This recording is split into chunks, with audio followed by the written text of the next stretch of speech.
എല്ലാവർക്കും നമസ്കാരം. ലളിതാ സഹസ്രനാമം ശ്ലോകം 14-15. കാമേശ്വര പ്രേമരത്നമണി പ്രതിഭണസ്ഥലി നഭ്യാലവാല രോമാളി ലതാഫല കുജിദ്വി ലക്ഷ്യരോമലതാധാരതാ സമന്വയ മധ്യമ സ്തനഭാരദളന്മധ്യ പട്ടബന്ധ വലിത്രയ. ഒന്നാമത്തെ നാമം കാമേശ്വര പ്രേമരത്നമണി പ്രതിഭണസ്ഥലി. പരമേശ്വരന്റെ പ്രേമമാകുന്ന രത്നത്തിനു പകരമായി സ്തനരൂപമായ രത്നങ്ങളെ സമർപ്പിച്ചവൾ. കാമേശ്വരൻ എന്നാൽ പരമേശ്വരൻ. പ്രേമ രത്നമണി എന്ന് പറഞ്ഞാൽ പ്രേമമാകുന്ന വിശിഷ്ട രത്നം. പ്രതിപണം എന്നാൽ പകരം അർപ്പിച്ച. ഇവിടെ ദേവിയുടെ ഹൃദയഭാഗം വാത്സല്യത്തിന്റെ ഫലം നൽകുന്നവയാണ്. രണ്ടാമത്തെ നാമം നഭ്യാലവാല രോമാളി ലതാഫല കുജദ്വൈ. നഭ്യാലവാലം എന്നാൽ നാഭിച്ചുഴി, രോമാളി എന്നാൽ രോമനിര. നാഭിയാകുന്ന ചുഴിയിൽ നിന്ന്, അതായത് നാഭീതടത്തിൽ നിന്നും വളർന്നുയരുന്ന നേർത്ത രോമരാജിയാകുന്ന ലതയിൽ കാഴ്ച കനികളാകുന്നു ദേവിയുടെ ഹൃദയഭാഗം എന്ന് സാരം. എല്ലാ മനുഷ്യർക്കും വാത്സല്യത്തിന്റെ അമൃതം നൽകുന്നവയാണ് ദേവിയുടെ ഹൃദയഭാഗം എന്ന് സാരം.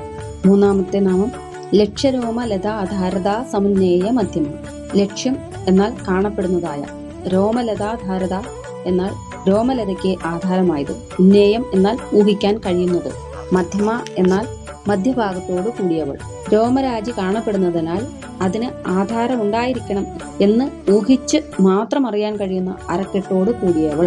ദേവിയുടെ അരക്കെട്ട് അത്രമാത്രം കൃശതരം എന്ന് വിവക്ഷ. ദേവിയുടെ സൗന്ദര്യമാണ് ഇവിടെ വർണ്ണിക്കുന്നത്. നാലാമത്തെ നാമം സ്തനഭാരദളന്മധ്യ പട്ടബന്ധ വലിത്രയ. ദേവിയുടെ ഹൃദയഭാഗത്തിന്റെ ഭാരത്താൽ ദളത്തായ, അതായത് ഒടിഞ്ഞു വീഴാൻ പോകുന്ന മധ്യഭാഗത്തിന്, അതായത് വയറിന് പട്ടബന്ധം കെട്ടിയ മട്ടിലുള്ള ത്രിവലിയോട് കൂടിയവൾ. കൃശോദരികൾക്ക് വയറിൽ 3 ഞൊറിവുണ്ടായിരിക്കുന്നത് സൗന്ദര്യ പ്രകർഷം എന്നാണ് ലക്ഷണശാസ്ത്രം പറയുന്നത്. ഇവിടെ ദേവിയുടെ ഉദരഭാഗത്തെ തങ്കഞ്ഞൊറിവുകൾ ഹൃദയഭാഗത്തിന്റെ ഭാരം താങ്ങാനാവാതെ ഒടിഞ്ഞു പോകാവുന്ന മധ്യഭാഗത്തിന് താങ്ങായി കെട്ടിയ 3 സ്വർണ്ണച്ചരടുകളാണോ എന്ന് സാരം. നാമങ്ങൾ: ഓം കാമേശ്വര പ്രേമരത്നമണി പ്രതിഭണസ്തനേ നമഃ.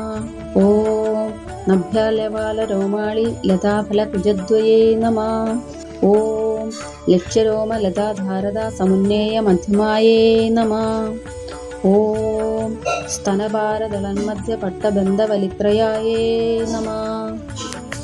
എല്ലാവർക്കും ഭഗവതിയുടെ അനുഗ്രഹം സദാ ഉണ്ടാകട്ടെ എന്ന് പ്രാർത്ഥിച്ചുകൊണ്ട് നന്ദി.